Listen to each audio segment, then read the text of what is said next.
Gracias, Eusebio, como siempre, por tu hospitalidad. Gracias a todos ustedes por acompañarnos hoy aquí.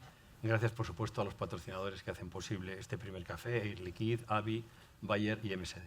Llevamos 2 años y 8 meses en este sector y ya les puedo decir, mirando datos oficiales de audiencia por la empresa GfK, que nos hemos consolidado entre los 3 primeros medios sanitarios con 20 millones de páginas vistas a día de hoy y 6 millones de usuarios únicos. Y lo más importante, a pesar de las dificultades, esto es un mensaje subliminal, seguimos siendo libres e independientes, divulgando los temas sanitarios y humanizando la medicina.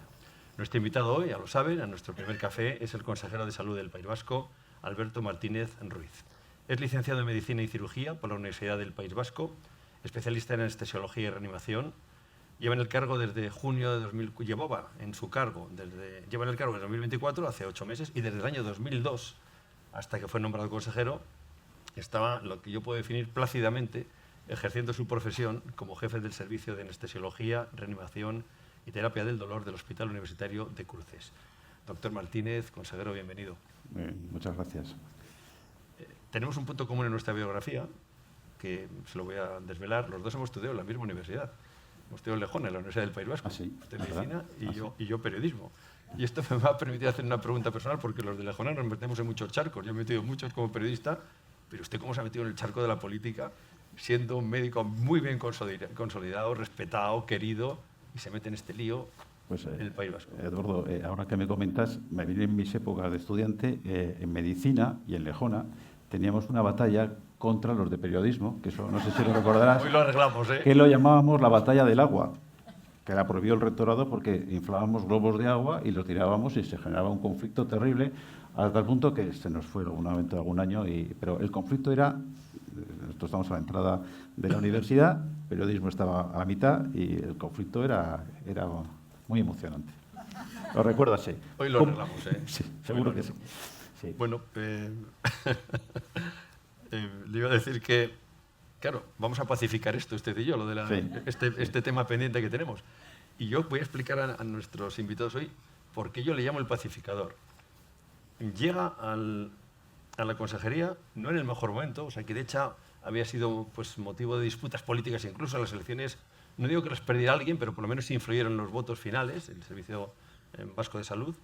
Y usted ha conseguido en 8 meses que reine la calma en el sector, que la gente se hable y que sus comparecencias parlamentarias sean una balsa de aceite. Explíqueme cómo lo ha hecho. Bueno, es verdad que el principal objetivo nuestro, surgirán algunos, el principal objetivo era que Osakidetza no estuviera en el centro de todas las polémicas.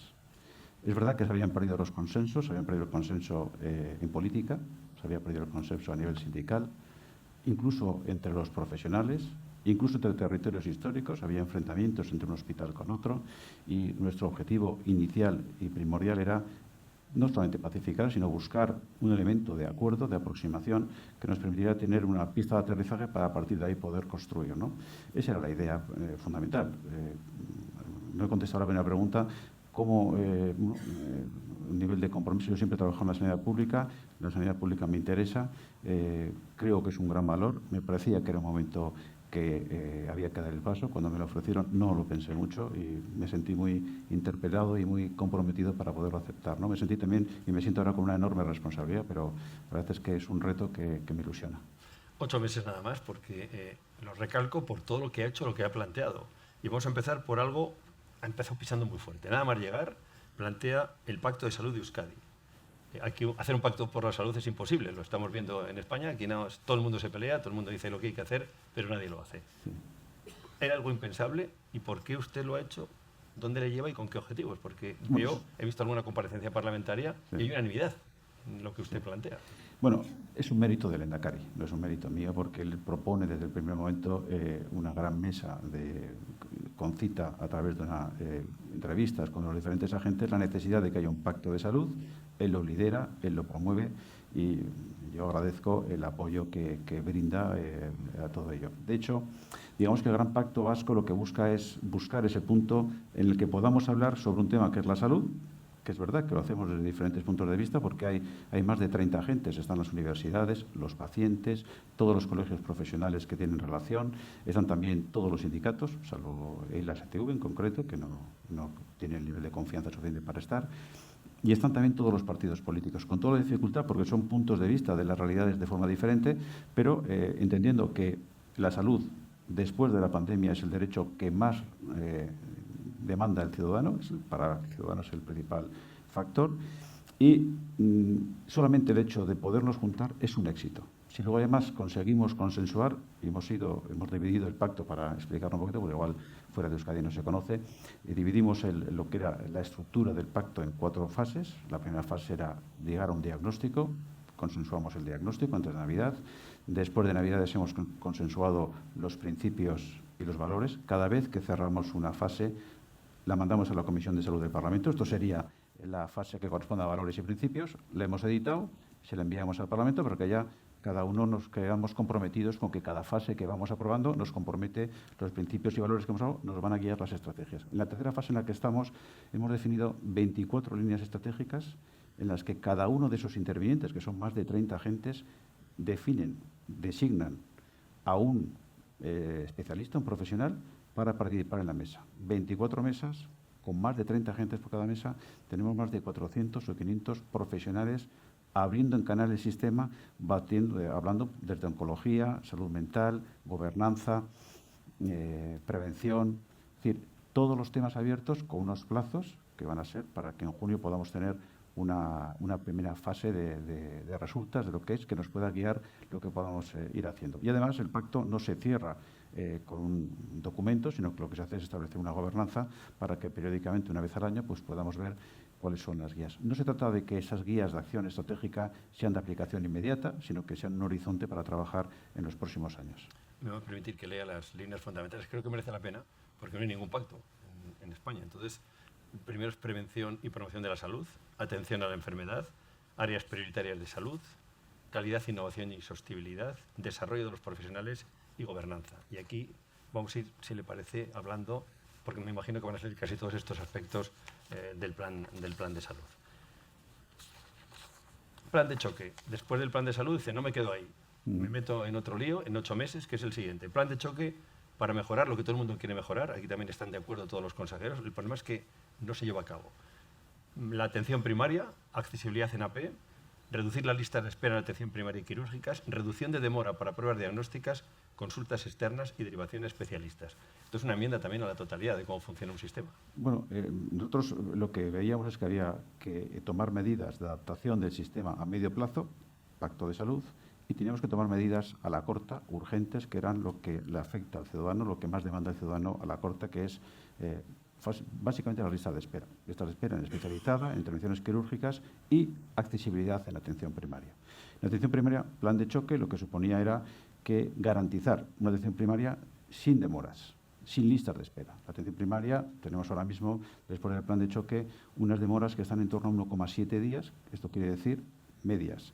Quiere decir que el paciente que tiene una patología aguda, que no grave, que no urgente, aguda, se le ve en el día. El paciente crónico se le ve cuando pacta en qué momento le viene mejor, y el paciente que tenga unos problemas administrativos le pueden resolver. Con lo cual, lo que hacemos es un triaje en función de cuál sea la demanda, el equipo asistencial la resuelve. La atención primaria tiene un elemento de accesibilidad que garantizamos que sea en un tiempo determinado, sin demoras y sin lista de espera. Tiene también una presencialidad. Hemos subido la presencialidad al 80%. Nos marcamos como objetivo que si nosotros, en el País Vasco, en España, en el País Vasco tenemos 400 centros de salud. Esto es una diferencia con respecto al resto de Europa. En Francia no hay centros de salud. En Alemania no hay centros de salud. Tenemos la estructura y pensábamos que si tenemos la estructura, lo lógico es garantizar la accesibilidad, la presencialidad del sistema. Luego nos hemos dado cuenta que hay un tipo de población, especialmente la gente joven, que demanda que la asistencia sea telefónica, que no quiere perder el tiempo en una consulta o en un resultado. Tenemos la gente mayor que quiere presencialidad y longitudinalidad, que la atienda el mismo médico, y la gente joven que lo que busca es la rapidez, la inmediatez, que no le distraiga de su día a día un resultado o una acción, ¿no? Presencialidad. Hemos visto, además, que por videoconferencias hay patologías de pacientes frágiles o pacientes ELA o determinados oncológicos que pueden resolverse por videoconferencias. Y, en suma, digamos que esto sería el elemento fundamental disminuyendo los elementos de la burocracia, que es en lo que estamos con la atención primaria. En atención especializada nos marcamos también otro plan de choque, que era disminuir las listas de espera quirúrgicas.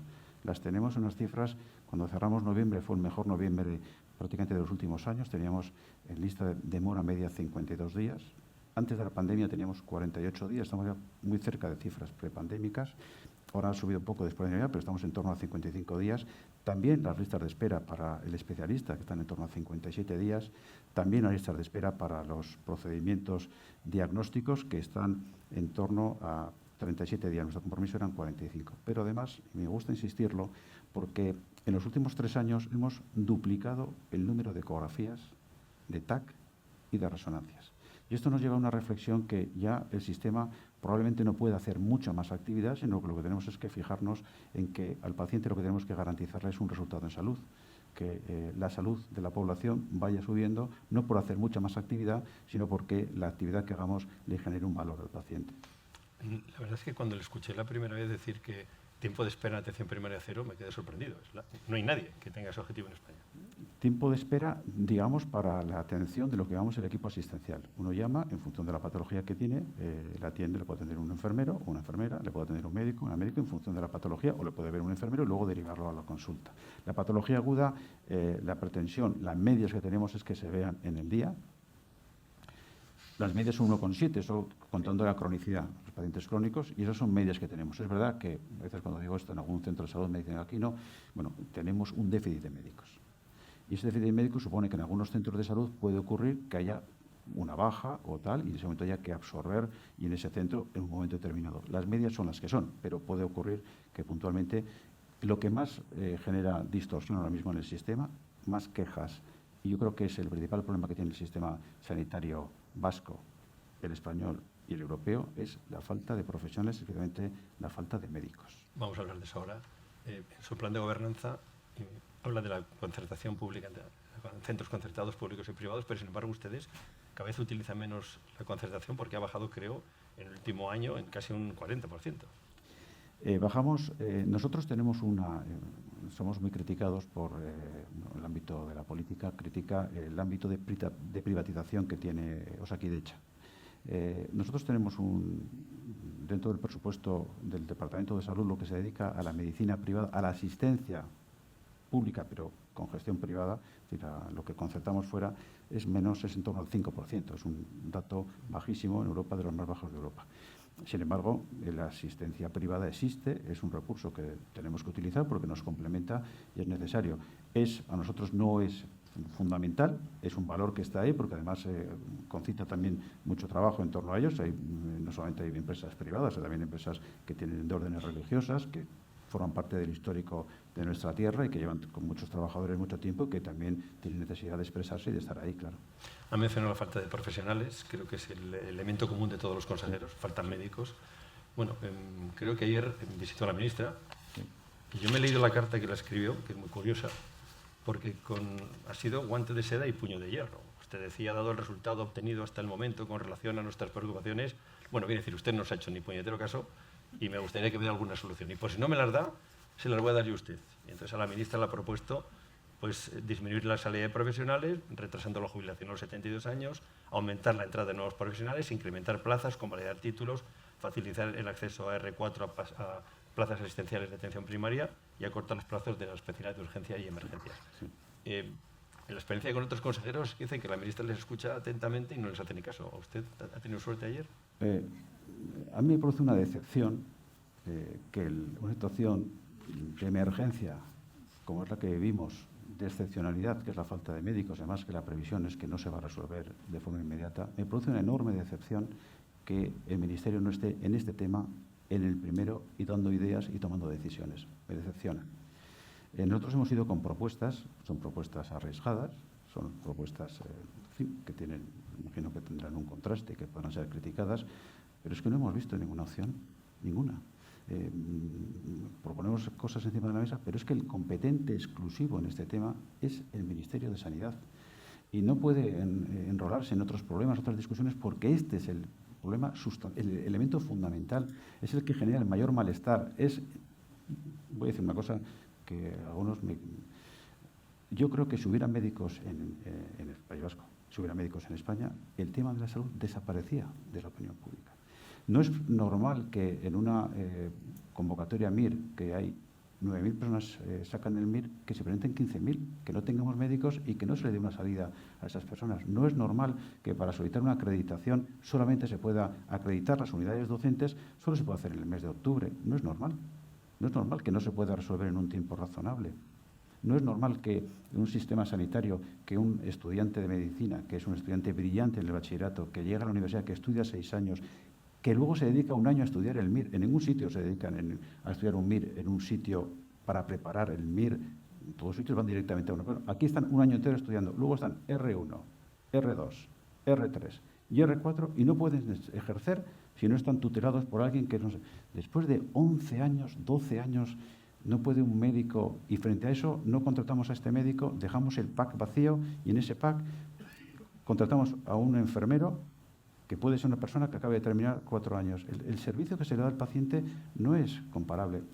Yo no sé cuáles son las soluciones, hemos propuesto varias, pero es que esta responsabilidad es del Ministerio de Sanidad. Es que es tan claro que es del Ministerio. Y ayer estuvimos en una reunión, yo me sentía en una reunión, yo estaba agobiado, angustiado, porque tengo la sensación de que nos viene un verano en el que tenemos que... Y no vi en otro lado de la mesa un nivel de angustia. No lo vi. Y eso es lo que me lleva a una decepción, porque este es un problema que tendría que ser el número uno ahora mismo, no solamente del Ministerio de Sanidad, del Gobierno de España. Creo que han pedido 2 consejeros, que yo sepa, la de Madrid y el de Valencia, una reunión urgente para precisamente las plazas de atención primaria. Me imagino que al pedirse a la ministra no le dijo nada, que sí, que no, que va a convocar más. Porque claro, en verano tenemos otro problema. Hay médicos, pero nadie va a unas sustituciones de 1 mes y 2 meses. Los chicos jóvenes no quieren ir a ocupar esas plazas en verano, que originan problemas en sitios como el País Vasco, que va gente a vacaciones, y sobre todo en los limítrofes. En Santander, en la parte norte de la provincia de Burgos, hay escasez de médicos en verano porque nadie va a las sustituciones. Nadie va, pero la cuestión es que al haber déficit de médicos, el principal problema que se produce es un problema de equidad en el sistema. Claro. Si defendemos la equidad, el principal problema cuando no hay médicos es que el médico elige el destino, puede elegir y elige aquellos que son áreas metropolitanas, ciudades, accesibilidad, turnos, turno de tarde no lo quiere nadie, y por supuesto que no esté lejano. Nosotros hemos tomado medidas, hemos convocado una OPE de difícil cobertura que permite que las personas puedan, que se mete por un concurso, se pudieran adjudicar más de 200 y pico plazas que vamos a resolver en el mes de junio. Incluso que se cuente el tiempo de desplazamiento, que se cuente más tiempo para el desarrollo profesional, hacer contratos mixtos con hospitales con sitios más atractivos. Estamos explorando todas las posibilidades, estamos abiertos a las posibilidades que nos pueda decir. ¿Sabes qué de la OPE lo que más me llamó la atención es que no solo se plantean ustedes que vayan de un pueblo pequeño a uno grande, que incluso hablan de turnos? O sea, que igual hay gente que requiere que para ese turno tenga unas cualidades y se le incentive también. Es decir, sí, no solamente la localización, sino el horario de trabajo, las condiciones de trabajo. Claro, es nuevo. El perfil del profesional ha cambiado. Ahora mismo los profesionales lo que buscan, tienen otras prioridades además del trabajo, y para nosotros nos está siendo muy difícil cubrir turnos de tarde de ciudades como Donosti. Una ciudad de Pegolete, difícil de cubrir. No encontramos pediatras para cubrir los turnos de tarde de ningún sitio. Turnos de tarde son hasta las 8 de la tarde. Los médicos pueden elegir y eligen. Por eso también se consideran puestos de difícil cobertura. Puestos en los que los turnos, nos gustaría esos grupos de pacientes poderlos pasar a la mañana, pero nuestro tamaño de centro de salud tampoco permite tener médico, enfermera, a veces tenemos fisioterapeuta, psicólogo, y no nos caben ya todos esos turnos por la mañana. El mundo ha cambiado, los jóvenes no quieren trabajar tanto como los médicos de toda la vida. Dicen, no, yo por la tarde a las 6 me voy a mi casa que tengo vida. Sí. Un problema añadido. Sí, bueno, yo creo que más que no quieran trabajar es que pueden elegir. Al poder elegir, pues lógicamente cada uno elige las condiciones de vida, y los valores en la sociedad han cambiado. Eso sí, damos más valor a la familia, a nuestro tiempo de ocio. Yo creo que ha habido un cambio sustancial después de la pandemia especialmente, ¿no? Pero no es solamente la gente joven, lo es en todas las edades. Gente de una edad determinada que antes hacía turnos y doblaba turnos o por dinero, ahora mismo lo limita. Y en fin, yo creo que después de la pandemia ha habido un cambio también sociológico. Me llama la atención el mercadeo que hay entre comunidades autónomas para conseguir médicos. Bueno. ¿Cómo fidelizan ustedes a los suyos? Bueno, en nuestro consiguen caso, las plazas que les faltan. Es en decir, nuestro a base caso, de dinero, a base de incentivos. En nuestro caso no solamente el mercadeo con las comunidades de al lado, nosotros tenemos Francia, algunos lo tienen a media hora, ¿no? Incluso algunos a 10 minutos. Como nosotros intentamos ser una comunidad atractiva. Y una comunidad atractiva quiere decir que tiene unas buenas condiciones de trabajo, buenas condiciones económicas, que ningún médico se queda sin trabajar porque no sepa euskera. Digamos que el perfil lingüístico es un requisito que se puede plantear a medio plazo, no es una cuestión, se le puede decir que no es un condicionante. Intentamos ser lo más atractivos posible, siendo respetuosos con las comunidades de al lado, porque tampoco queremos hacer opas a nadie, queremos ser respetuosos, porque esto no va a resolver el problema de uno tirando de los demás, pero sí queremos ser y somos una comunidad, entendemos, atractiva. De hecho, el año pasado, además de nuestros residentes, que se quedaron casi todos, conseguimos atraer a un 18% de médicos de otras comunidades, ¿no? A pesar de eso, pues seguimos teniendo un problema y además, viendo la perspectiva de los médicos que se van a jubilar, siempre digo, me queda con la cifra de 500 en los próximos 3 años, pero cada vez que voy al dato, cada vez veo más. Por eso casi prefiero no mirarlo. En los próximos años se van a ir jubilando en los próximos 3, pero es que después de los 3 vienen todavía un volumen de jubilaciones que son mayor que la gente se forma. Esto también es que no se va a resolver a la corta. Son 11 años de formación y los médicos se jubilan. Efectivamente. Y es un sistema que ayer intentábamos convencer a la ministra excesivamente rígido, que no tiene en cuenta ninguna situación coyuntural como la que estamos viviendo, tan extraordinaria, en la que tendría que sentarse a reflexionar el Ministerio, con quien fuera, con un grupo de expertos, con las comunidades, para intentar esto lo primero resolverlo. Esto sí que... Hablaremos de eso después, porque el mundo también está cambiando. La pandemia se ha quedado atrás, pero es que ahora envejecemos, tenemos más longevidad, con lo cual eso plantea nuevos problemas en los sistemas de salud. Me han surgido muchas cosas de lo que ha dicho. La primera es dinero, porque al final hay que tener dinero. Y el Lehendakari ha apostado muy fuerte por la sanidad. La sanidad vasca va a tener el mayor presupuesto de su historia en 2025, 5.000 millones de euros. Para un sistema que ya es potente, usted lo define como potente. Yo cada vez que he oído hablar, el sistema vasco es potente. ¿Qué se va a hacer? ¿Qué prioridades va a tener con este dinero para los planes tecnológicos, para invertir en más hospitales, para pagar más a los médicos? ¿Qué va a hacer con el mayor presupuesto de la historia del país? Bueno, nosotros solemos decir que tenemos presupuesto, pero que no tenemos médicos, ¿no? Que es casi el drama. Tenemos presupuesto, no tenemos médicos. El presupuesto lo dedicamos en una buena parte a lo que es que de hecho se lleva prácticamente lo que es la asistencia sanitaria. Tenemos proyectos de investigación, que no sé si luego surgirá el caso. Tenemos también, pero fundamentalmente cuando hablamos del envejecimiento y las características de una sociedad que cambia, no es que una sociedad haya envejecido, sino que esto sí que es un tsunami. Envejece y sigue envejeciendo, y en los próximos 10 años prácticamente la moda va a ser por encima de 60 años. Eso implica mayor... Pero el detalle es que lo que se vive en el País Vasco, que marca el mayor... Sí, bueno, en el País vida, Vasco, ¿no? la esperanza de vida en el País Vasco es de las más altas de España, de las más altas por tanto de Europa, y además la esperanza libre de enfermedad también es de las más altas de Europa. Y esto se debe a un buen sistema sanitario, siempre lo digo, también ya un sistema y un nivel de vida bueno, ¿no? Que esto es general.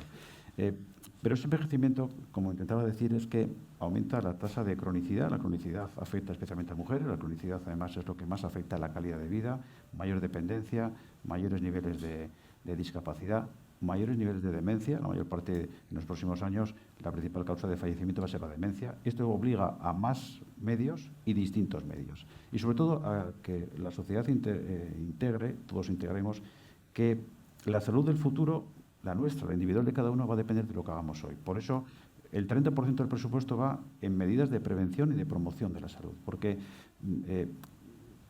generalmente cuando nosotros pensamos en nuestra propia familia y no ser una carga para nuestros hijos, es cuando mejor lo vamos a ver reflejado. Es decir, vamos a intentar vivir, se calcula que cada 10 años vamos a vivir 3 años más. Para el año 2040 viviremos 6 años más. De los 6 años, 2 van a ser solo de calidad de vida, los otros 4 no. Por eso tenemos que intentar promover acciones, hábitos de vida que nos permitan llegar al máximo tiempo posible con buena calidad de vida. Y eso es donde se va una parte del presupuesto, un 30%, promoción y prevención de la salud. Otra parte importante es, lógicamente, en la asistencia, y luego tenemos una rama de investigación también muy potente. Parece que lleva usted 30 años en la consejería. Bueno, arrasando. Llevo 35 años en Osakidecha. Sí. Le iba a decir, hablo de la pandemia y hay una noticia de actualidad que le tengo que preguntar.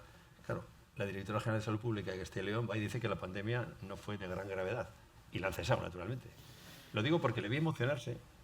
Ahora hablaremos de los Osakidecha, pero defendiendo la labor de la anterior consejería, la anterior consejera decía, hombre, es que han bregado con algo que ha sido lo más dramático que hemos tenido que vivir los médicos, donde hemos sufrido mucho. Claro, que ahora nos diga un político, sí, en este caso la directora general de Salud Pública, que no es tan grave, con 150.000 muertos oficiales y en Castilla y León más de 20.000, estas cosas nos sorprenden. Vamos a pensar que ha sido un error, ¿no? La pandemia formará parte de los libros de historia de la medicina. Yo lo viví siendo responsable del servicio de anestesia y reanimación en Cruces. Yo vi oleadas de pacientes que nos llegaban graves, y yo siempre digo de 10 en 10, que había que intubarlos en cualquier sitio. Íbamos abriendo unidades de intensivos, yo me recuerdo, pasamos de la reanimación a un gimnasio, otro gimnasio, íbamos abriendo unidades, las unidades se iban llenando. Tengo una sensación de que era como otro tsunami que nos venía, que era imposible parar, que íbamos, me acuerdo, con el gerente que estaba entonces buscando sitios diáfanos, buscábamos incluso los sitios, pues aquí hubiera habido, pues y además un sentimiento colectivo, allí hasta los del almacén, todos los técnicos del cuadro montaban las líneas de oxígeno en 24 horas para poder conectar ahí respiradores, teníamos los respiradores de quirófano, teníamos los de respiradores de cualquier tipo, ventilando, más de 100 y pico personas intubadas y ventilándose a la vez, y pensábamos, íbamos abriendo una unidad, la unidad se abría, imagínense que abrimos esta unidad, dotamos de camas, de respiradores, y es que esa tarde se llenaba. Y la siguiente, así llenamos como más de 10 huecos diferentes, diáfanos que había en el hospital, que se iban destructurando. El hospital se estructuró entero para poder atender la pandemia, porque al principio se definieron circuitos, el 80-90% del hospital fue pandémico. Claro, ese oleaje, esa marea, solamente se detuvo cuando de repente, y además fue como, yo siempre lo pongo como el oleaje, porque es verdad que de repente dejaron de venir pacientes, y fue el confinamiento. El confinamiento fue la medida inicial que permitió que se frenara aquello, porque realmente nosotros no vencimos al virus, lo contuvimos hasta que la vacuna, afortunadamente la tecnología sanitaria nos vino a prevenir, pero aquella primera ola de marzo fue un auténtico tsunami que arrasó con todo, y además siempre hemos pensado, los médicos, yo digo que solo he trabajado en hospitales, siempre cuando hablamos del sistema de salud, pensamos en los hospitales y pensamos que el hospital es el gran centro, el dique de contención, que cualquier cosa que pase llegará al hospital y allí se va a frenar. Y nos dimos cuenta que el hospital es un medio más, que hace muy bien las cosas que hace, pero que hace falta también una atención primaria fuerte y también un sistema de vigilancia epidemiológica fuerte que en aquel momento no existía. Pues creo que en el País Vasco el 80% de las patologías se ven en los centros de atención primaria. El 80% se ven y se resuelven en atención primaria. La atención primaria es el gran punto de entrada del paciente, a diferencia de otros. Alemania no tiene prácticamente atención primaria y por eso tiene los problemas que tiene. Claro, Alemania tiene hospitales de 3.000 camas. Nosotros tenemos hospitales más ponderados, más estructurados, más homogéneos, de 1.000 camas. Ellos tienen un enorme hospitales, pero no tienen atención primaria. Nosotros tenemos una potente atención primaria que resuelve el 80% de nuestras patologías, que es el ámbito de comunicación de los pacientes. Tenemos la cultura de ir al médico. Yo siempre digo que ir al médico nos da seguridad a los vascos, a los españoles también. Pero yo que tengo el dato de Euskadi, en Euskadi vamos al médico de atención primaria 5 veces más que los franceses. Teniendo más salud. Teniendo más salud. Igual por eso tenemos más salud.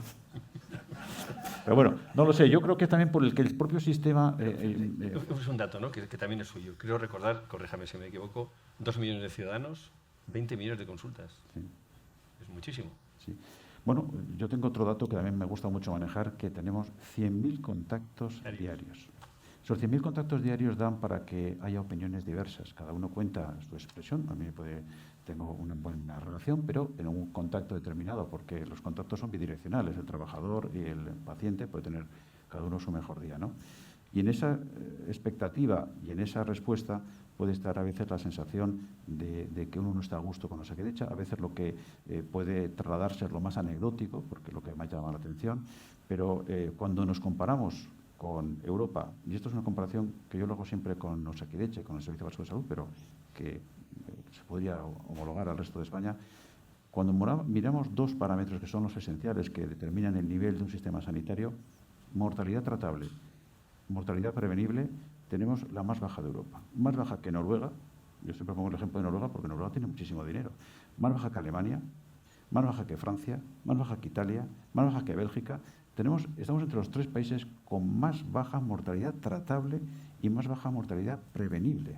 Pues hay cosas curiosas después de estos datos. Y voy a empezar por el final. Voy a hablar del Servicio Vasco de Salud, Osakidecha, pero los ciudadanos vascos están insatisfechos por el acceso al sistema, no porque se les trate mal, que están encantados. Es decir, es curioso, no por el diagnóstico o el tratamiento, sino por la burocracia o la espera a ser atendidos. No hay quejas ni por el tratamiento ni por el resultado. Y sin embargo, usted tiene uno de los objetivos: devolver el prestigio a Osakidecha, solucionar esos problemas diagnosticados por todo el mundo, pero que nadie ha sabido solucionar. ¿Por qué hay que andar este camino si funciona bien la sanidad vasca? ¿Cuál es su objetivo final? Porque los ciudadanos vascos además lo entienden como un problema. El 48% sitúan a Osakidecha como un problema cuando yo he estado en Osakidecha con mi familia. Usted sabe que soy de Miranda, mi familia vive en Vitoria, en Bilbao, y al paciente se le trata extraordinariamente bien. Hay médicos, el paciente en cuanto tiene una queja se la resuelven, cosa que en otras comunidades no es así.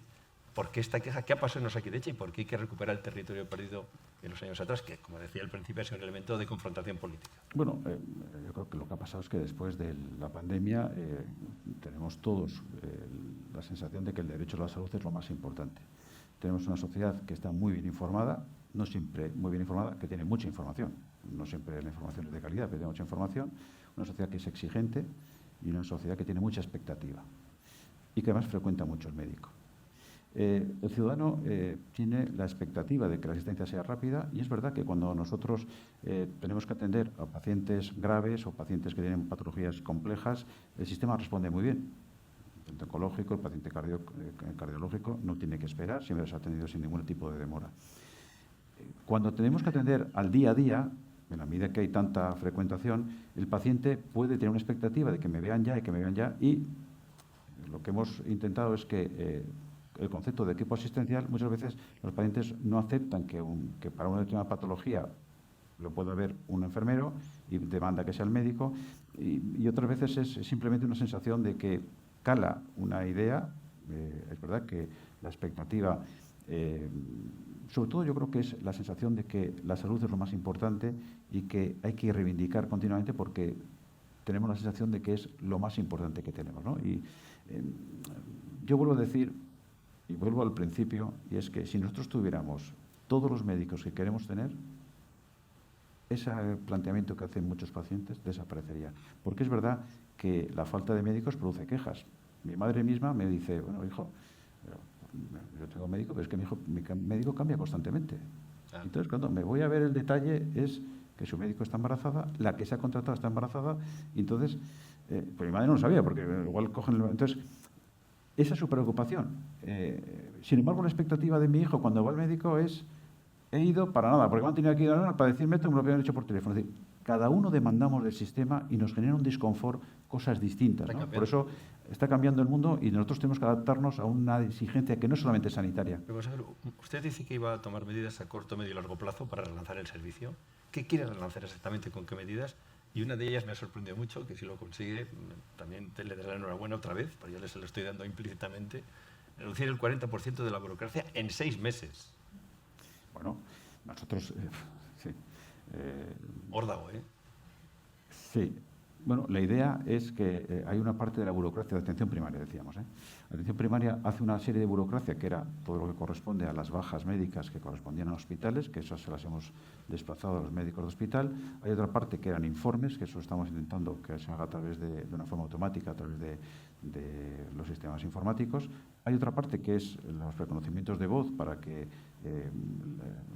eliminar tiempos muertos al médico y que el médico pueda dedicarse al paciente, incluso disminuir la variabilidad con que el sistema permita, bueno, todo lo que es prácticamente la salud digital que ayude al médico a descargarse de elementos de responsabilidad administrativa, ¿no? En eso estamos. Siempre los porcentajes, cuando decimos 60%, yo entiendo que exactamente quitar las bajas, quitar todos los informes de salud que había que hacer, que salen en Guipúzcoa, ya salen de forma automática, las revisiones farmacológicas de prestaciones de recetas. Todos estos elementos se está trabajando, hay un grupo de trabajo en atención primaria y eso para nosotros sí es prioritario. Cuando llegó hace 8 meses, la interinidad era del 31%. A finales de año usted adjudicó, ya le digo, entró como un elefante en una cacharrería, 11.000 plazas. Y esa interinidad quiere reducirla al 8%. también es un empeño. Hemos juega a lo grande, ¿eh? Bueno, es un mandato europeo. Nosotros queremos llevarnos a las cifras que están determinadas en Europa. Teníamos un porcentaje muy alto de interinidad, de eventualidad, mejor dicho, que era un 37%. Con las adjudicaciones que estamos haciendo desde diciembre y hasta prácticamente este mes de marzo, se adjudicarán 11.000 plazas, 4.200 más se convocarán al final de año, y con ello, con esas últimas 4.200, que además queremos hacerla con un nuevo modelo de OPE y con un nuevo decreto de puestos funcionales que está negociándose con la mesa sectorial. Nuestro objetivo es disminuir al 8,5-9% la eventualidad del sistema. ¿Sí? Hombre, entiendo que siempre va a haber eventuales porque son las bajas de sustitución, verano y todo esto. Sí, eso es un número que ya está. Un servicio que atiende 24/7 no puede tener menos. Hablemos de calidad, innovación, sostenibilidad. Usted habla de mejores resultados para tener eficacia en los recursos médicos que utilizan. Esta modernización que nos conduce a todos al futuro, con las nuevas tecnologías, digitalización, inteligencia artificial, ¿cómo las están implementando en el País Vasco y con qué recursos, con qué partidas económicas? Bueno, tenemos el proyecto de salud digital, que son 100 millones o 100 y pico millones, pero ayer mismo o antes de ayer se publicó en el boletín europeo no sé exactamente, con el reglamento europeo de uso de datos en salud. El Reglamento Europeo de Uso de Datos en Salud, que se había aprobado en el Consejo Europeo hace mes y medio, así, lo que viene a determinar es la facilidad del uso, que ya se hacía, el uso primario para la asistencia, la utilización del uso secundario, el uso para la transformación del sistema. El uso secundario supone poder manejar esos datos para tomar decisiones de transformación, también de innovación para la industria y también de investigación para las universidades, pero en lo que nos corresponde al ámbito público para la transformación del sistema. Esto nos lleva.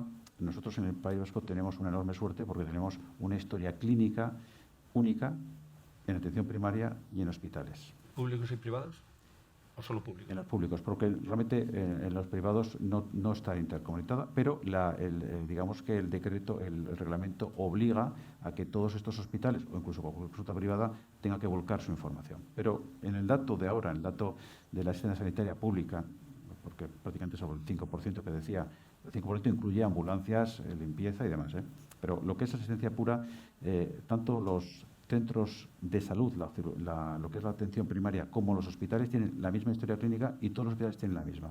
Y digo que el dato para nosotros es muy importante porque, a diferencia de lo que ocurre en el resto de España, solo tenemos una única historia clínica, atención primaria, hospital, y todos los hospitales la misma.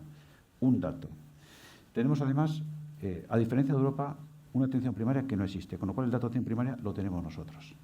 Y además tenemos unos hospitales de un tamaño homogéneo, bien distribuidos, que colaboran en red.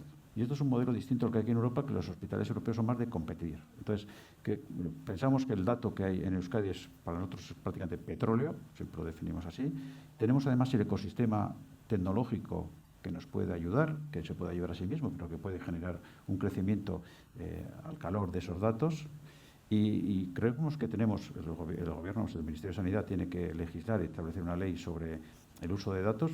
Tardará 4 o 5 años en hacerlo, 6 años. Tenemos ese margen para ir creciendo en uso de datos en casos de uso, para potenciar nuestro sistema, tomar decisiones en salud que nos permitan tomar decisiones basándonos en los resultados en salud y tomar también un crecimiento de lo que es el tejido industrial, para que dentro de 6 años, cuando el dato se tenga que abrir a toda Europa, nuestras industrias sean las potentes las que puedan pedir los datos al exterior y no los del exterior los que nos pidan a nosotros. Y esa medicina personalizada, la medicina del futuro, he hablado antes, que como vamos a envejecer, vamos a vivir más años en teoría, ¿cómo la están implementando esa medicina?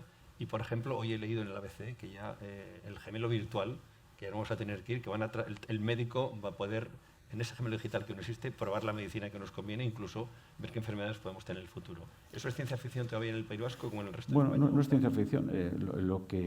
Cuando yo estudiaba medicina, estudiábamos el cáncer de pulmón, o estudiábamos patologías que definíamos de una forma, el cáncer de pulmón. Ya eso prácticamente ha desaparecido. Ahora todo tiene un apellido y todo es personalizado, de tal forma que la terapia se dirige personalizada. Prácticamente estamos en un mundo en el que lo que prácticamente ha desaparecido es esas denominaciones de yo tengo un cáncer de mama, yo tengo un cáncer de pulmón. Eso prácticamente ya no existe. Lo que existe es yo tengo un tipo de cáncer, se hace una determinación de linfocitos. Prácticamente vamos hacia una situación mucho más costosa en el ámbito, porque el envejecimiento también va a generar más niveles de cánceres y de tumores más. Usted ha sido jefe de servicio y muchos jefes de servicio, cuando salimos y hacemos mesas redondas, se quejan de que la política al final no hace caso de sus reivindicaciones. Usted ha estado en los dos lados. Realmente el gerente, el jefe de servicio, ¿es escuchado cuando se hace una política sanitaria en una comunidad como la suya? Yo he sido jefe de servicio, he sido muy crítico y ahora soy muy crítico conmigo mismo porque soy muy autoexigente, ¿no? Yo creo que cada uno tenemos un ámbito de responsabilidad. Siempre nos gusta pensar que los demás, la responsabilidad es de los demás y no es propia. Cuando he ido con la ministra, he ido con la carta y con lo que yo creía que era. No es un tema fácil, es complejo. Hemos ido con ideas, nos hubiera gustado con ideas por otro lado.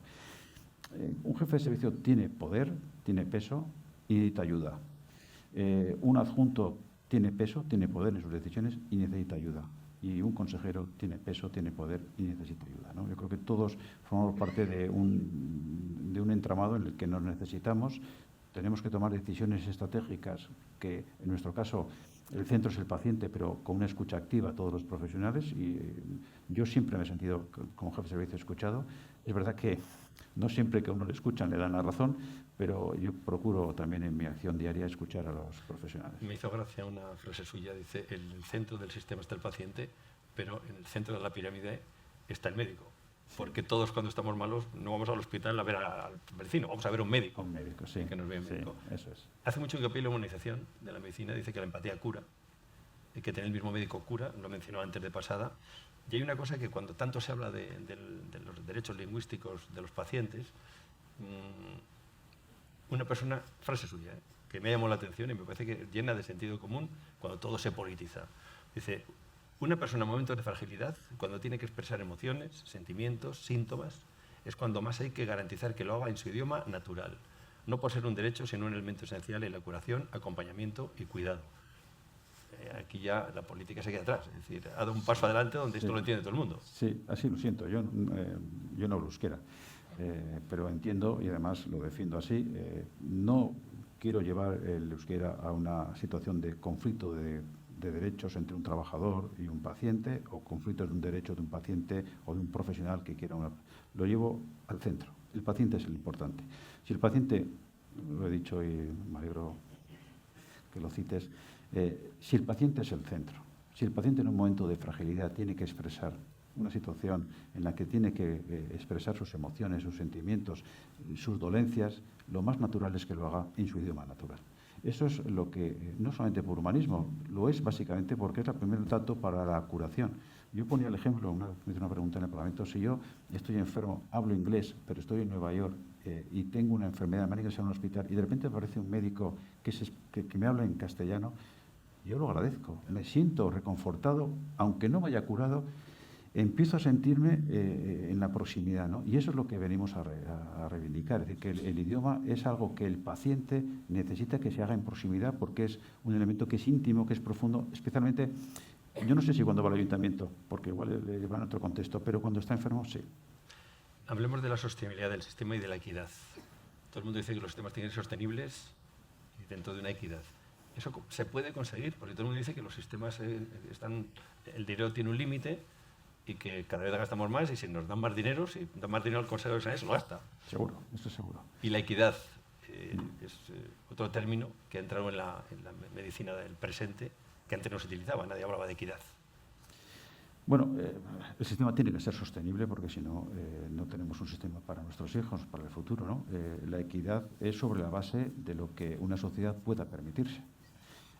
Yo, cuando hay mucha crítica y yo acepto la crítica, en fin, me hace pensar y me abre ventanas, lo primero que me gustaría es reconocer lo que tenemos, porque si no, además siempre me ha gustado cuando, como era jefe de servicio, y era un servicio muy grande, de 120 anestesiólogos, 50 residentes, y cuando yo proponía una cosa y no había esto, al que me llevaba la comida, propongo una alternativa, es decir, que la equidad supone que los pacientes tengan derechos sin diferencias entre unos pacientes y otros, cada uno, pero que lo hagamos dentro de lo que el sistema, de lo que nuestra sociedad se pueda permitir, no un brindis al sol, ¿no? El sistema tiene que ser sostenible no solamente para un sistema de calidad ahora, sino para un sistema de calidad para el futuro, ¿no? Hablo de la ministra, vamos a volver a la ministra. Huelga el 23 de mayo, la ministra ha conseguido algo inaudito, que todos los sectores de la sanidad estén en contra del Estatuto Marco que plantea. Nadie sabe por qué lo ha sacado a pasear en este momento. Para un consejero, la imagen de una huelga de médicos, ¿cómo se percibe y cómo lo va a solucionar? Porque claro, ese día va a haber quejas de los pacientes. Oiga, ¿a mí qué me dice? Bueno, el Estatuto Marco es un tema muy complejo, que requiere mucha negociación, discreta. Primero, yo no sé, creo que se tiene que sondear cuál es el terreno en el que hay, si hay posibilidades de consenso para llegar a acuerdos, y tiene que hacerse de forma discreta y avanzar sobre muchos ámbitos, el ámbito sindical, los colegios, las comunidades autónomas. Nosotros, no me lo has preguntado, Eduardo, y te agradezco que me lo preguntes, pero estamos en contra. Estamos en contra porque hay una invasión competencial, porque tiene un impacto económico en nuestro presupuesto y porque tiene un impacto organizativo. Y cuando tenemos una situación en la que hay falta de médicos, ni siquiera ataja el problema de falta de médicos. Entonces, yo lo planteo de forma, además lo digo con toda la humildad, pero si el principal problema, por lo menos para mí, no sé si alguien tiene otro problema, pues si el principal problema en estos momentos es la falta de médicos, pongamos bases para resolver esto sin abrir más melones. Porque si no, es sin resolver uno, abrir otro, generar un conflicto que no es pacífico. En fin, no creo que las competencias, insisto en que la falta de profesionales en sí mismo y ahora mismo es el principal hándicap que tiene nuestra sociedad y que requiere soluciones urgentes. Es que la ministra abre varios melones. En el del Estatuto Marco, además, las guardias, que tienen un problema que muchos médicos las necesitan, incluso pues, para completar su salario. Bueno, por supuesto, la incompatibilidad se iría a los buenos, los jefes de servicio, si me pagan más en la privada, no me dejan trabajar en mi tiempo libre y me voy. Todas estas cosas no les sorprende. O sea, ¿qué sentido tiene una ministra de Sanidad que tiene que conocer perfectamente, porque es además colega suya, es anestesista? Sí. ¿Por qué plantea estas cosas sabiendo que no pueden llevarse a cabo porque están todos en contra? Bueno, igual en la pregunta está la respuesta, ¿no? Es decir, yo sí sé que no voy a poder sacarlo adelante, plantearlo, igual en sí mismo es plantearlo para no sacarlo adelante. Que no tiene sentido. Vamos a ver, lo que he planteado, yo si tuviera un problema, el Estatuto Marco hay que modificarlo, sí. Hay que modificarlo, para modificarlo no basta solo con hacer una declaración de intenciones. Hace falta juntarse con los diferentes, ver dónde están las líneas rojas de cada uno, dónde están las matizaciones, ver si hay terreno para aterrizar y luego plantearlo. Plantearlo de otra manera es abrir un debate, dejarlo en la sociedad el debate, sin tener herramientas suficientes para poder resolverlo, y es generar un conflicto. Un conflicto en un momento, insisto, que no es gratuito, que es un momento en el que además no hay profesionales. Porque si tuviésemos hace 30 años que había médicos a punta pala por todos los lados y uno, bueno, pues la exclusiva, no sé, bueno, nosotros realmente los jefes de servicios problemas de exclusividad no tenemos porque solamente un 8% no tiene exclusividad. Entonces, no es solamente, es un problema de si hay una ley de incompatibilidades que ya recoge, ¿por qué nos tiene que regular hasta ese punto que genere el conflicto? Es decir, yo me parece desde luego que es un momento en el que tenemos una prioridad que me gustaría que si estuviese encima de la mesa, si estuviese tratando, me parece fantástico, pero es que no se está tratando la principal. Se ha metido en otro lío cuando dijo la semana pasada que no se quejen tanto los médicos de su sueldo que cobran como ministro.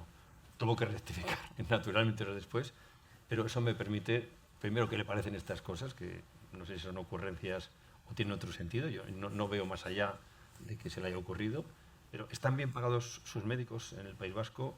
¿Su sueldo está ligado a alguna variable?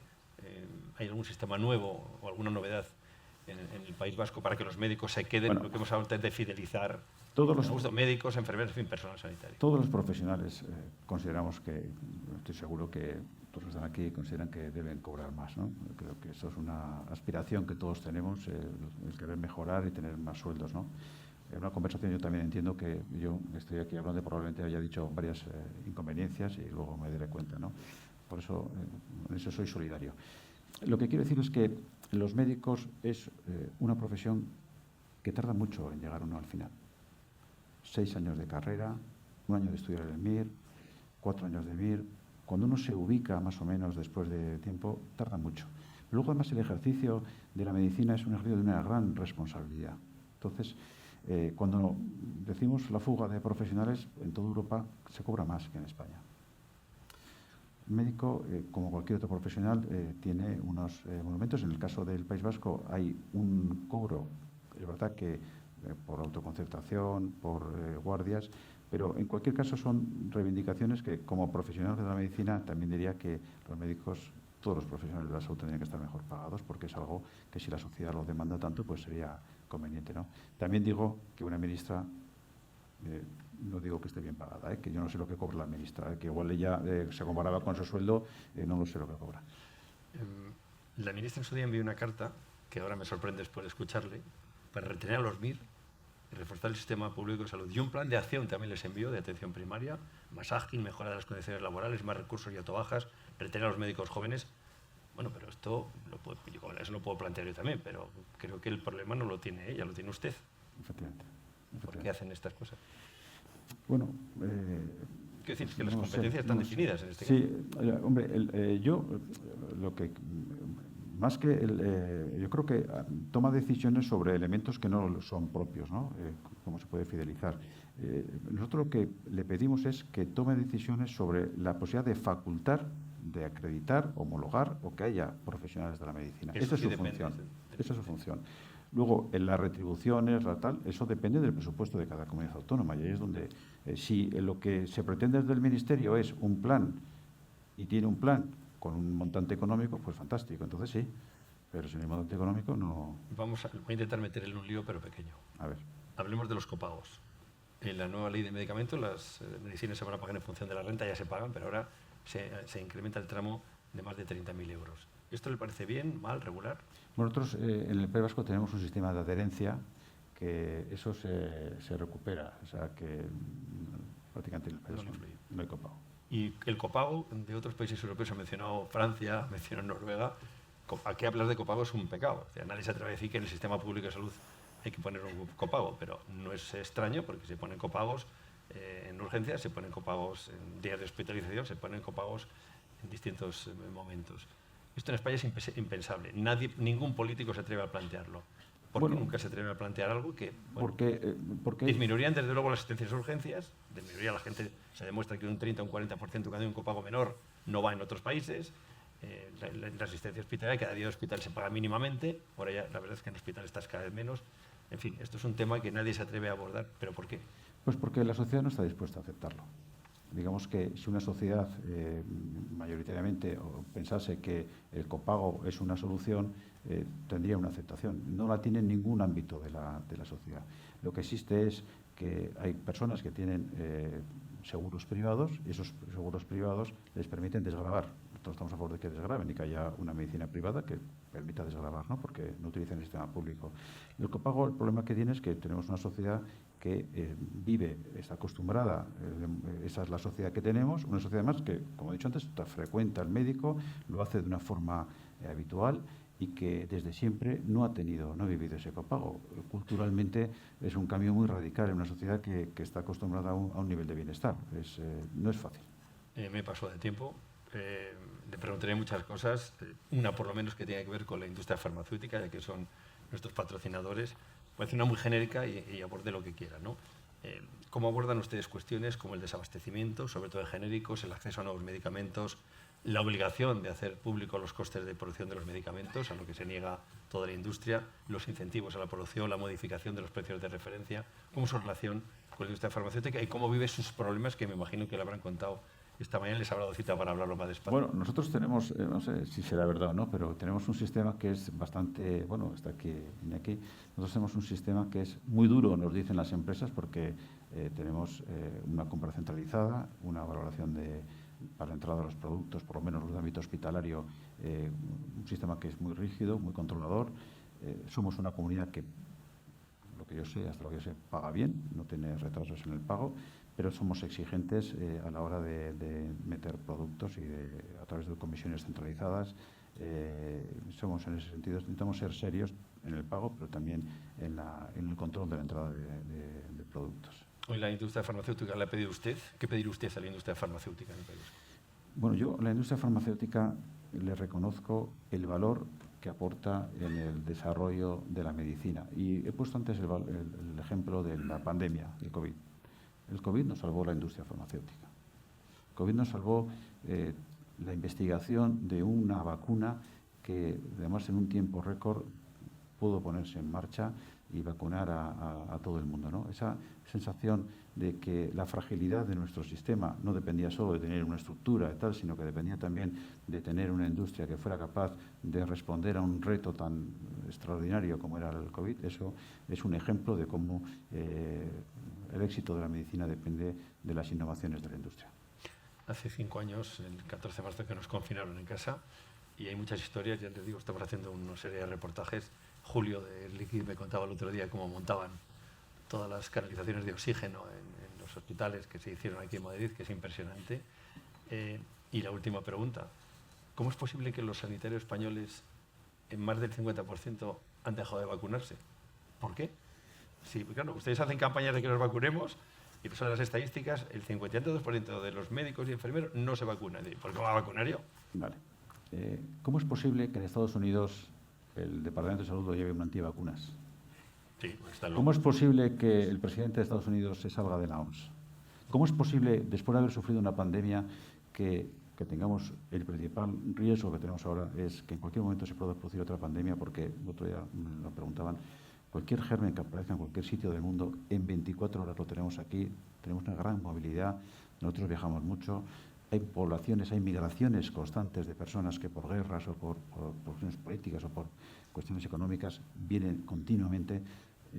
Tenemos una situación de cambio climático que cualquier germen que aparezca, que nos llegue aquí, va a mutar y hasta que sepamos realmente tratarlo van a pasar un tiempo. ¿Cómo es posible? ¿Cómo es posible? Pues yo cuando estudiaba el bachillerato, antes más recordaba la universidad, ahora me voy más atrás, en el bachillerato siempre había una cosa que nunca llegué a entender muy bien, que era la teoría de los vectores. Había un vector que iba en una dirección, otro vector que iba en otra, pero había un vector resultante, ¿no? Y al final hay un vector que va en una dirección, otro en otro. Entonces hay un vector donde yo creo que hemos pasado por una fase que ha sido de una enorme vacunación. Yo creo que es como todo, hemos pasado por ahí, la vacunación nos ha ayudado, nos ha servido. Hay una campaña en Internet, en los medios no controlados, antivacunas. Nos llega una campaña antivacunas muy fuerte y lo que tenemos que saber es que la pandemia nos salió la vacuna. Este año hemos tenido una gripe que cuando nos anticipaban cómo se había comportado la gripe en Australia había sido mucho más fuerte.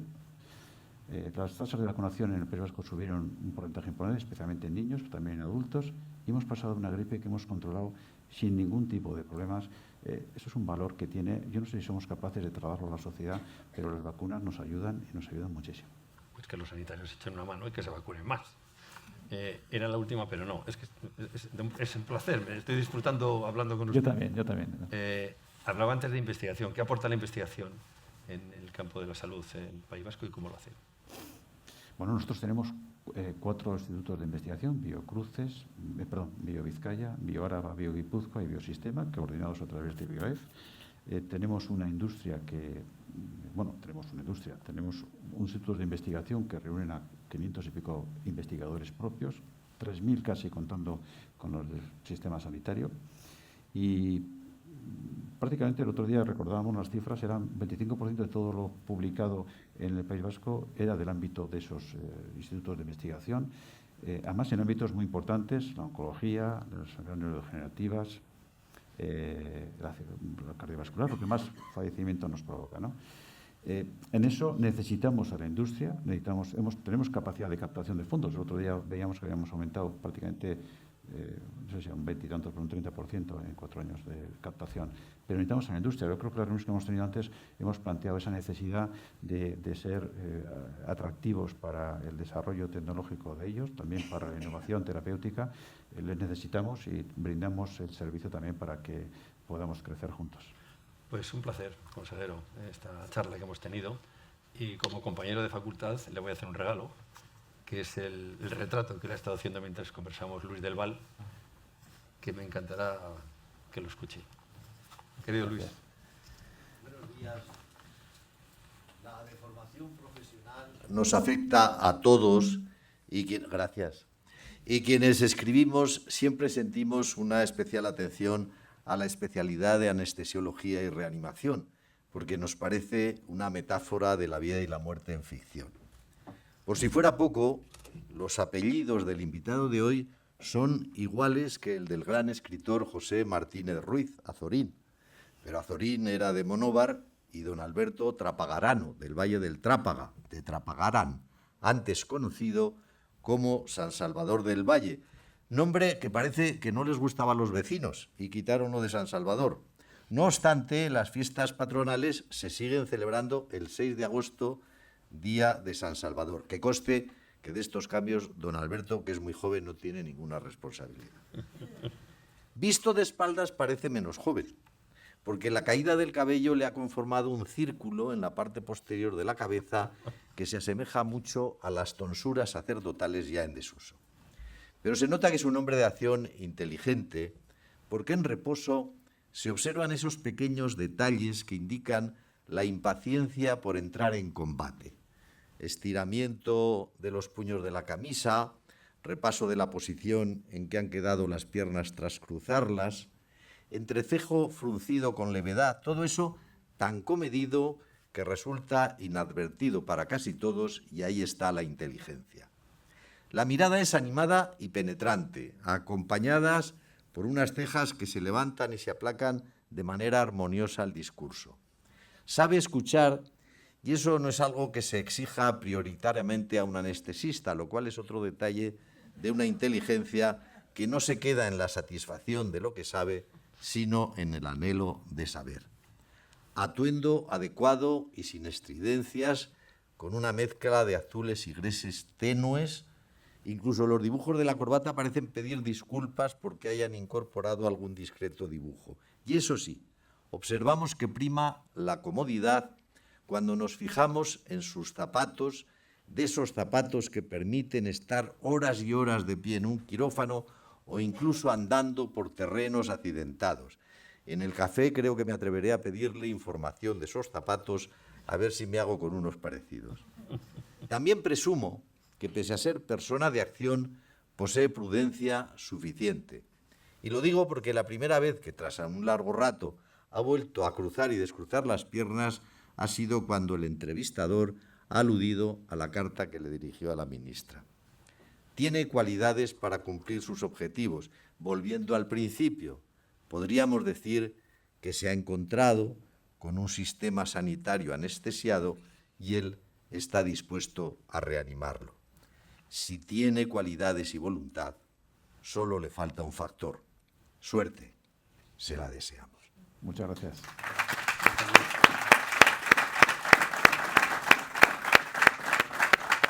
Pues, como siempre, los últimos minutos son para nuestros patrocinadores, si me permite, consejero. Nosotros nos tendremos que tomar en la Plaza de los Foros de Baracaldo una cervecita y vamos al Valle. Ese tren lo he cogido muchas veces para ir a estudiar, ir a buscar a mi novia, que lógicamente yo fui a Bilbao y me casé. Yeah. Esto es otra cosa que nos une también, ¿no? Sí. Voy a dar la palabra a Felipe Pastrana, vicepresidente y director general de AVI. Felipe, bienvenido.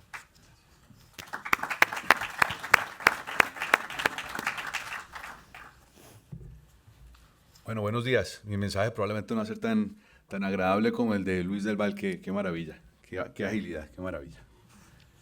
Bueno, excelentísimo consejero doctor Alberto Martínez Ruiz, resto de autoridades presentes. Iñaki, un saludo especial.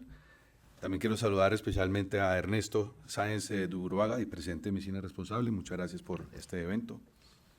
Compañeros del sector sanitario, no puedo dejar, que aunque está detrás de la columna, por ahí no quiero dejar de saludar a Karina, quien siempre está peleando por los derechos de los pacientes y como decía el consejero, siempre demuestra que los pacientes no solamente deben estar en el centro, sino al lado y por todas partes, como lo hace ella. Y gracias a Eusebio también por estar acá, acompañarnos en todo esto. Bueno, en nombre de AVI, es un placer para mí estar hoy compartiendo este espacio con todos ustedes y primero felicitarles por esta entrevista que acabamos de presenciar. Llevaba mucho tiempo que no me concentraba tanto en una entrevista de estas y de verdad que fue muy agradable ese diálogo, más que una entrevista me pareció, fue una conversación entre amigos. Así que, señor consejero, nosotros somos conocedores de los desafíos que aborda su consejería para brindar a los ciudadanos vascos y lo que sabemos que queremos brindar también la mejor atención sanitaria y acompañarlo en ese camino compartimos el deseo de llevar esta tarea a cabo. Y es que los retos que enfrenta nuestro sistema sanitario no son pocos ni fáciles de abordar. En algunas de sus comparecencias ha mencionado algunos temas como poner solución al déficit de profesionales de la salud, hoy muy enfatizado en ese sentido, y el reto del envejecimiento de la población, la promoción de la investigación en beneficio de los pacientes, el impulso de la transformación digital de la atención sanitaria o la promoción de salud mediante la prevención. Desde aquí queremos felicitarle también y darle la enhorabuena por la iniciativa y ese pacto de salud en el que se consensúan principios y valores por todos los integrantes de la iniciativa con el objeto de mejorar la sanidad vasca y fortalecer el servicio público de salud para crecer y para el bienestar también y prepararnos para el futuro. Repitiendo sus palabras, es el momento de los y las pacientes, de las y los profesionales, es la hora de trabajar por los que nos une, que es la salud. Me gustó mucho oír su mención de la participación colectiva de diferentes personas, diferentes actores y sobre todo la participación de pacientes en estas mesas de diálogo. Tener esa virtud de generar o tratar de generar ese consenso con más de 400 implicados y sobre todo con una visión de futuro y un horizonte de trabajo a largo plazo, de verdad que es música para mis oídos, así que enhorabuena. Nuestra compañía cree en la colaboración público-privada. Creemos que es un aspecto que también recoge el Pacto para la Salud y apostamos por generar y participar en foros donde se tenga la oportunidad de escuchar y compartir estas ideas, identificando oportunidades para abordar juntos los retos que todos enfrentamos. Y un ejemplo pues, es el diálogo de hoy. Por eso en AVI estamos también comprometidos en trabajar con los diferentes agentes del sistema, desde las administraciones públicas, con los diferentes gestores y los diferentes profesionales sanitarios y por supuesto también con los pacientes, porque es el sentido de nuestro trabajo y estamos aquí para ayudar junto con todos ustedes a cubrir las necesidades a la vez que colaborar con el sistema.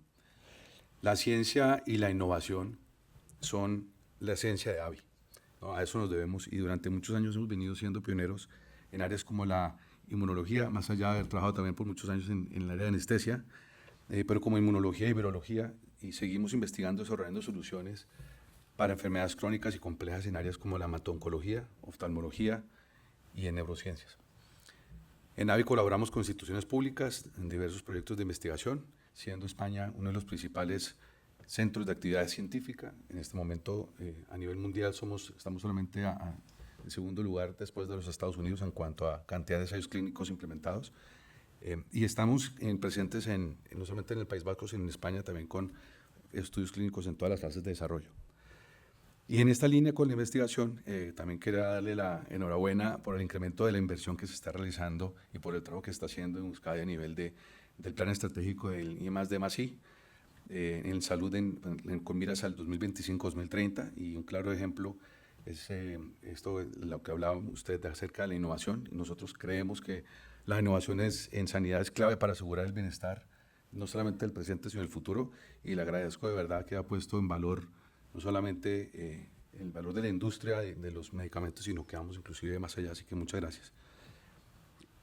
También más adelante quisiéramos profundizar con Iñaki todo este tema de la ventanilla única que hablabas de los ensayos clínicos, porque creemos también aportar ahí en ese sentido. Y para terminar me gustaría subrayar que en AVI estamos plenamente comprometidos en la necesidad de contar con un sistema sanitario de calidad, sostenible y que garantice también el acceso equitativo. Me gustó mucho oír también esa foco en medir resultados en salud y también en tomar decisiones en salud basado en datos. Yo creo que si trabajamos juntos también con todos los agentes podremos llegar a ese nivel. Y también agradezco muchísimo el hecho que de verdad que esté dispuesto en no solamente su profesión en su día a día a escuchar a los pacientes, sino también en escucharnos a nosotros como industria. De verdad que es muy valioso para nosotros. Así que muchas gracias, consejero, por su presencia acá. Ernesto, muchas gracias y a Medicina Responsable por organizar este tipo de eventos. Y bueno, nos estaremos viendo. Muy amable. Gracias, Felipe. Gracias. Le doy la palabra a Ángel Bajils, director general de Liquid. Ángel. Es consejero que sin ellos no me podido crecer. Como en los premios Goya, quiero ser breve. Para los que no conocéis, Liquid Healthcare somos un actor. Yo creo que estamos a lo largo de la vida de todas las personas. Consejero, hoy estamos suministrando gases medicinales en la UCI neonatal de Cruces y hoy estamos en un caserío en Lekeitio atendiendo a un paciente paliativo con lo cual estamos desde el principio hasta el final, poniendo muchos recursos. En el caso de la sanidad vasca tenemos casi 500 profesionales a vuestra disposición y siempre con una utopía o con, no sé si con un sueño, y lo habéis comentado hoy, de cómo podemos cuadrar el círculo de poner al paciente en el centro del sistema y ser eficientes y hacer sostenible el sistema sanitario, ¿no? Bueno, y ahí hemos empezado un viaje fundamentalmente trayendo innovación, ¿no? Viene innovación tecnológica, innovación de procesos, innovación de cuidados a pacientes de care plans y bueno, pues yo creemos que lo estamos consiguiendo, en concreto en el País Vasco el nivel de adherencia al tratamiento que hemos conseguido para la apnea del sueño es récord histórico en el año 24 a través de unos contratos con la administración que son evidentes, que aportan eficiencias y ayudan a ser sostenible. Y para terminar, consejero, en ese viaje que no ha terminado, nos encontrarás siempre, a ver si algún día conseguimos que ese círculo o ese cuadrado se unan. Y muchas gracias, Ernesto, y muchas gracias, Eusebio, por dejarnos estar aquí en tu casa. Breve. Gracias, Ángel. Le doy la palabra a Álvaro Sanz, responsable de Asuntos Públicos de Bayer. Álvaro, bienvenido.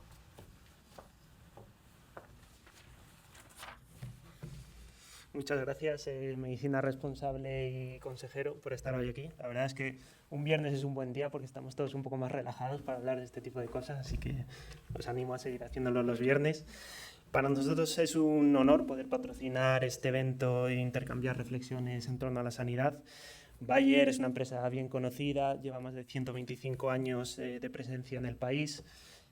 Tenemos 8 centros de producción e investigación por todo el territorio, cerca de 2.800 empleados y en los últimos 5 años una inversión superior a los 400 millones de euros.